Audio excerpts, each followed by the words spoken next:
Assalamualaikum warahmatullahi Assalamualaikum wabarakatuh. warahmatullahi wabarakatuh. Kami dari kelompok 3 akan mempresentasikan tentang hyperrealism dengan tema fast fashion. Pertama-tama akan saya perkenalkan dahulu anggota kelompok, yaitu yang pertama ada Ada saya Putra Anggraini dengan NIM 2300430. Lalu ada saya Widi Febrianti dengan NIM 2301524. saya sendiri Ali Amalia 23080. Saya Salsabila Syahla dengan NIM 2306886. Ada Aisyah Silva Maharani dengan NIM 2310468. Saya Reifai Putriana dengan NIM 2310405. Presentasi pertama akan dibacakan oleh Aisyah Silva. Oke, saya akan menjelaskan pengertian hiperrealitas. Nah, apa sih hiperrealitas itu? Konsep ini itu pertama kali dijelaskan oleh filsuf Jean Baudrillard yang berpendapat bahwa di dunia modern simulasi itu bisa menggantikan realitas karena lebih mudah diakses dan lebih memenuhi ekspektasi kita akan kenyataan. Nah, hiperrealitas adalah keadaan di mana batas antara kenyataan dan tiruan itu menjadi kabur, sehingga kita itu sulit untuk membedakan mana yang asli dan mana yang buatan. Nah, hal ini itu terjadi ketika simulasi atau tiruan itu tampak lebih nyata atau lebih menarik daripada kenyataan itu sendiri gitu. Nah, akibatnya itu kita bisa merasa lebih tertarik pada versi yang yang dibuat-buat atau yang KW-nya gitu ya, daripada yang originalnya. Next. Oke, selanjutnya itu apa itu fast fashion? Nah, fast fashion adalah model produksi dan pemasaran pakaian yang berfokus pada pembuatan cepat dan penjualan massal pakaian sesuai tren terbaru. Nah, merek fast fashion itu mengambil inspirasi biasanya dari tren runaway, selebriti atau budaya pop yang kemudian menciptakan versi lebih murahnya gitu. Lebih murahnya merek fashion tersebut yang bisa dijual dalam kurun waktu yang singkat dan dengan harga yang sangat murah.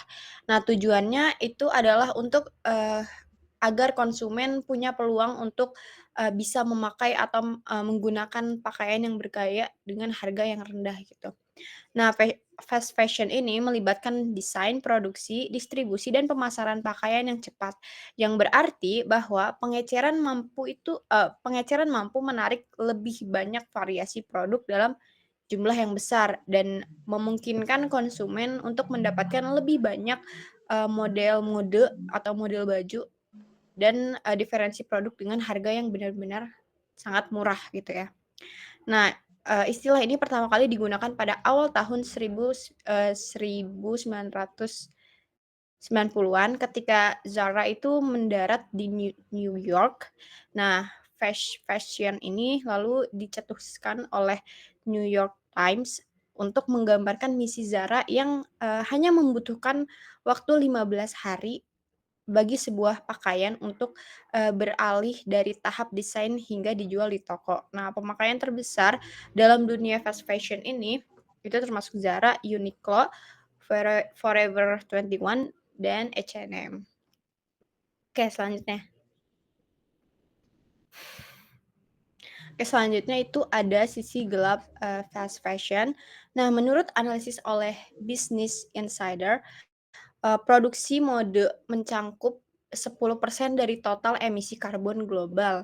Nah, sama banyaknya dengan Uni Eropa, bahkan mencuci pakaian itu bisa melepaskan 500.000 ton serat mikro ke laut setiap tahunnya, yang dimana itu setara dengan tekstil yang dibuang ke tempat pembuangan sampah setiap tahun.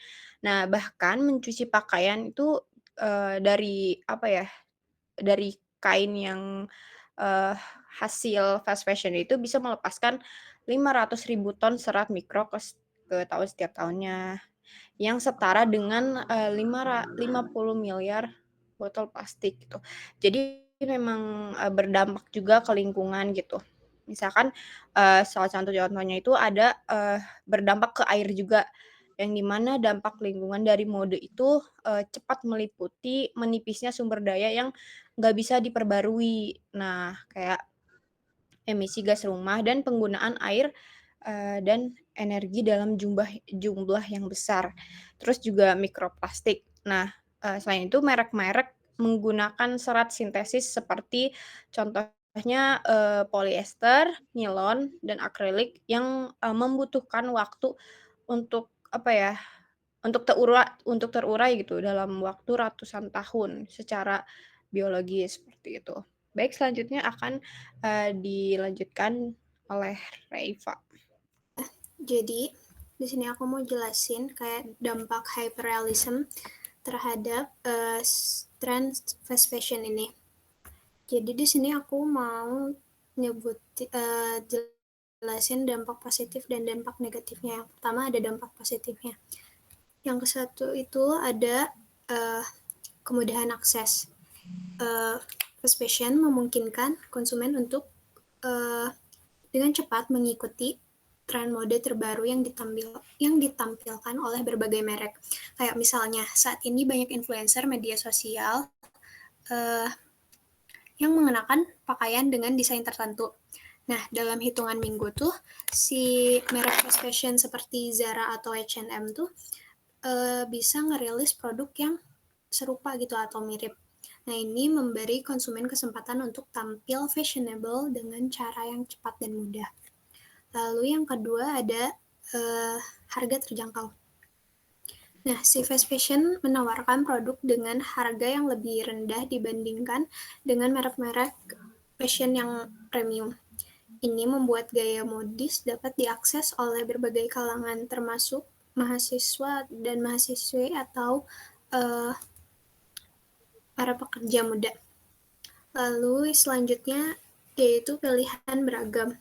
Jadi media sosial terutama yang banyak kita pakai kayak Instagram sama TikTok mempengaruhi preferensi konsumen dan menciptakan hyperrealitas di dunia fashion. Fast fashion ini nyediain beragam pilihan yang dapat disesuaikan dengan gaya pribadi. Kayak misalnya di bulan Oktober ini kan itu ya ada Halloween nih. Terus pasti banyak orang yang cari pakaian dengan tema spooky atau kayak festival gitu. Nah, mereka tuh bisa nemuin banyak banget pilihan kostum, aksesori, sampai sepatu dari merek fast fashion yang nawarin beragam gaya. Hal ini memberi mereka juga kesempatan untuk mengekspresikan diri sesuai dengan kepribadian mereka. Next.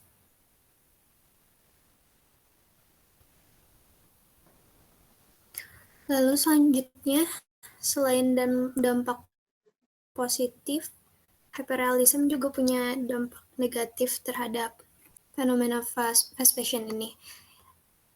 Di sini ada beberapa dampak negatifnya. Yang pertama yaitu ada kualitas produk kurang memuaskan. Maksudnya banyak produk fast fashion tidak memenuhi ekspektasi konsumen dalam hal kenyamanan dan ketahanan. Contohnya tuh seorang konsumen mungkin membeli pakaian untuk Halloween tadi yang awalnya tuh di medsos sama di e-commerce-nya itu kelihatan kayak menarik banget gitu.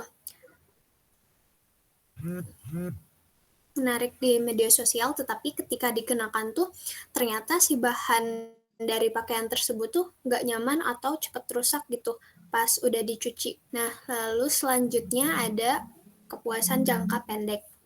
Nah, konsumsi yang tinggi pada fast fashion menciptakan perasaan tidak pernah cukup. Misalnya, seorang remaja tuh mungkin membeli beberapa kostum buat Halloween tadi. Tapi setelah perayaan selesai kan mereka juga pasti ngerasa kayak perlu buat beli lebih banyak pakaian buat acara-acara lainnya gitu, kayak misalnya tahun baru dan pokoknya acara-acara gede gitu kan. Terus pasti di Halloween berikutnya, di tahun depan tuh mereka pasti gak bakalan pakai kostum yang sama yang mereka pakai di tahun ini gitu kan. Lalu yang terakhir ada dampak negatif pada lingkungan. Sebenarnya udah dijelasin ya tadi di awal sama Echa. di sini aku sebutin juga. Jadi si produksi cepat dan konsumsi berlebihan pada fast fashion berkontribusi pada peningkatan limbah tekstil. Jadi kadang juga kan si yang kostum-kostum Halloween yang cuma dipakai sebentar itu, biasanya mereka tuh kalau nggak nyumbangin atau dijual lagi tuh mereka malah buang gitu. Cukup sekian dari saya, selanjutnya akan dijelaskan oleh Widi.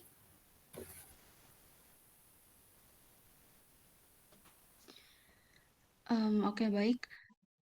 Saya di sini akan menjelaskan beberapa fenomena yang terjadi karena hyperrealitas mengenai fast fashion. Yang pertama itu ada distorsi kualitas produk. Fast fashion menampilkan bahan produk berkualitas tinggi melalui media sosial, padahal kenyataannya kualitas bahan sering dikompromikan demi harga murah. Nah, hal ini tuh membuat konsumen percaya bahwa kenyamanan pakaian-pakaian fast fashion setara dengan merek premium. Kalian mungkin sering lihat ya di media sosial itu banyak produk yang fotonya itu bagus karena mereka menggunakan pencahayaan, filter, dan editing yang membuat bahan dari pakaian tersebut itu terlihat premium gitu, mewah dan nyaman. Padahal kenyataannya banyak produk yang menggunakan bahan yang kurang tahan lama dan tidak nyaman demi menjual dengan harga murah. Next. Nah, lalu yang kedua itu ada influencer dan endorsement. Influencer yang di-endorse menggambarkan produk fast fashion seolah berkualitas premium, menciptakan ekspektasi tinggi di kalangan konsumen, meski seringkali hanya untuk promosi singkat. Nah, sekarang itu banyak banget nih influencer atau TikToker atau apapun itu yang rela dibayar lumayan gede gitu untuk mempromosikan satu produk itu, tapi reviewnya itu dilebih-lebihkan gitu. Jadi seolah-olah produknya itu memiliki kualitas yang sangat bagus gitu, padahal aslinya itu B aja gitu. Lalu yang ketiga ada harga yang menipu kualitas. Nah, harga murah fast fashion ini memunculkan ilusi bahwa produk nyaman dan sesuai dengan bahan bisa didapatkan dengan harga rendah meski kenyataan sering mengecewakan. Nah, konsep fast fashion ini kan menawarkan barang-barang murah yang menimbulkan ilusi bahwa konsumen itu bisa mendapatkan produk berkualitas dengan harga rendah. Ini tuh menciptakan hyperrealitas bahwa kenyamanan dan kesesuaian bahan itu tidak harus mahal, yang kenyataannya tidak selalu demikian.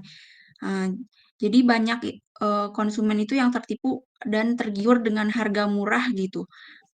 Padahal si barangnya itu nggak worth it. Selanjutnya. Terus yang keempat itu ada kepuasan instan dan konsumsi berlebihan. Nah, dalam hyperrealitas ini konsumen itu terjebak dalam pola pikir kepuasan instan yang diberikan oleh produk fast fashion. Mereka tuh jadi terus membeli produk karena iming-iming tren terus dan juga harga yang murah. Terus, apa sih hubungan hyperrealitas dengan fast fashion? Hyperrealitas berkaitan erat dengan fast fashion karena industri ini menggunakan manipulasi visual untuk memberikan kesan produk berkualitas tinggi, meskipun kenyataannya tidak demikian. Nah, media sosial dan iklan menciptakan ekspektasi palsu yang menyebabkan konsumen percaya bahwa fast fashion itu bisa memenuhi standar premium.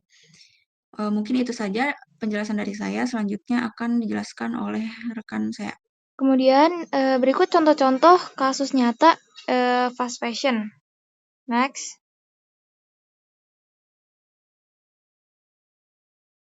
Nah, ini contoh pertamanya ya. Harga murah di online shop. Bisa dilihat ini contoh yang saya kasih screenshotan ya. Di foto tampilan depannya itu, tokonya tuh menunjukkan produk yang bagus, terus juga cuttingannya oke. Terus bahannya katan tebel, bordirannya juga katan bagus. Tapi harganya tuh murah banget, 13.900.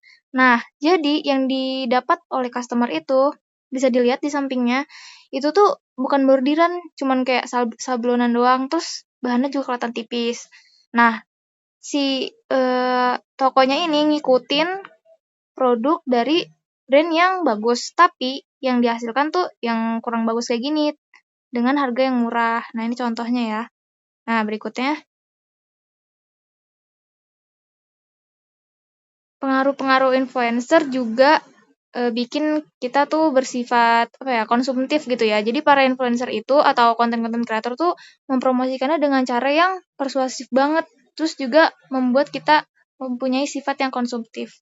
Contohnya nih baju-baju yang di bawah 100.000, terus juga dress-dress di bawah 100.000. Padahal kalau baju-baju yang bagus itu yang bukan fast fashion pastinya tuh harganya agak lebih tinggi gitu dengan kualitas yang lebih bagus. Sedangkan kalau ini tuh kan diberi embel-embel kayak murah tapi bagus gitu. Nah, selanjutnya. Nah, ini juga seperti yang udah dijelaskan tadi kayak sama teman-teman saya, selalu berganti mengikuti tren. Nah, contohnya kayak Oktober ini ya banyak banget tuh merek-merek fast fashion yang meluncurkan koleksi bertema Halloween yang memungkinkan konsumennya tuh bergaya sesuai tema yang sedang tren saat ini gitu. Terus juga lihat barangnya juga murah-murah kan untuk seukuran kostum tuh ini juga murah banget. Terus habis itu juga jadinya karena sifat konsumtif terus juga ngikutin tren doang, jadinya dipakai sebentar. Jadi lama-lama makin banyak sampah limbah fashion yang menimbulkan dampak-dampak negatif dari fast fashion tersebut gitu. Selanjutnya akan dijelaskan oleh Caca. Nah, pada kasus hyperrealitas fast fashion ini ada solusinya, terutama untuk umum ya. Jadi di sini yang pertama itu ada transparansi informasi produk. Nah, jadi pemilik brand fashion itu perlu memberikan informasi jelas tentang produk yang dia mau jual, kayak bahannya, asalnya, terus teksturnya juga, serta perawatannya. Nah, itu bisa dibuat melalui label atau website, agar pembeli itu bisa memahami kualitasnya sebelum membeli produk tersebut. Lalu yang kedua itu ada ulasan konsumen yang dapat diverifikasi. Jadi mereka juga bisa menyediakan platform ulasan ya yang diverifikasi agar bisa memungkinkan calon konsumen sebelum membeli itu melihat dulu reviewnya dari pembeli yang sudah membeli produk mereka gitu. Agar ekspektasi mereka dalam produk tuh lebih realistis. Nah, yang ketiga itu ada pengembangan bahan berkualitas tinggi. Jadi, brand bisa berinvestasi dalam riset bahan yang nyaman dan tahan lama serta ramah lingkungan. Jadi, sebelum membuat produk, dia tuh bisa meriset bahannya dulu gitu. Jadi, nggak cuma memenuhi kebutuhan gaya, tapi juga kenyamanan konsumen. Next.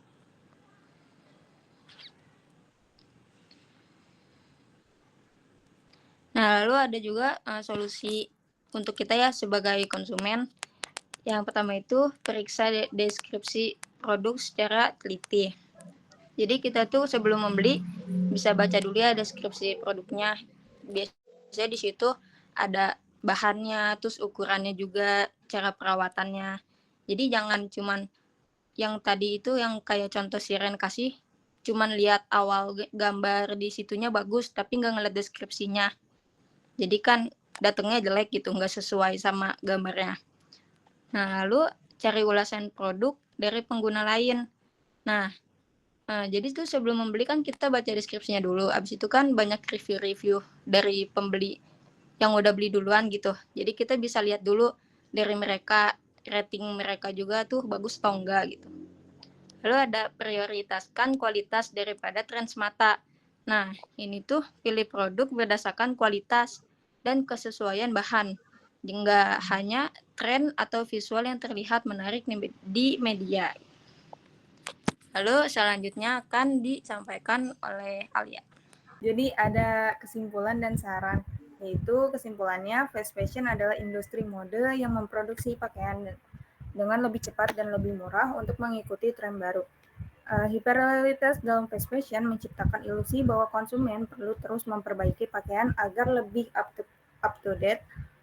Terus juga industri ini lebih mendorong pandangan bahwa identitas dan status dapat ditingkatkan melalui konsumen tren terkini. Meskipun bisa dilihat kalau kualitas pakaian itu lebih sering rendah dan biaya produksinya lebih murah. Tapi di balik glamornya, fast fashion berdampak besar pada lingkungan dan etika kerja, seperti adanya pencemaran, terus juga dari bahan-bahan kimia berbahaya, dan kondisi kerja yang tidak layak. Sarannya yaitu, yang pertama ada mengedepankan kesadaran dan edukasi pada konsumen. Yang kedua, mulai memilih merek yang mendukung praktik produksi yang lebih ramah lingkungan dan lebih etis. Yang ketiga, menghindari tren jangka pendek dan memilih pakaian yang lebih tahan lama. Yang keempat, mendukung produk lokal dan handmade yang dibuat sendiri. Yang kelima, menetapkan konsep beli sedikit, pilih dengan bijak. Sebelum membeli pakaian, pertimbangkan kegunaannya, misalkan kayak yang lebih berguna untuk masa depan atau bisa juga lebih memilih pakaian yang lebih awet. Sekian presentasi dari kelompok 3. Ini kemudian ada referensi yang diambil. Sekian, terima kasih. Apabila ada pertanyaan dan apabila ada kesalahan, kami ucapkan terima kasih. Wassalamualaikum Assalamualaikum warahmatullahi wabarakatuh.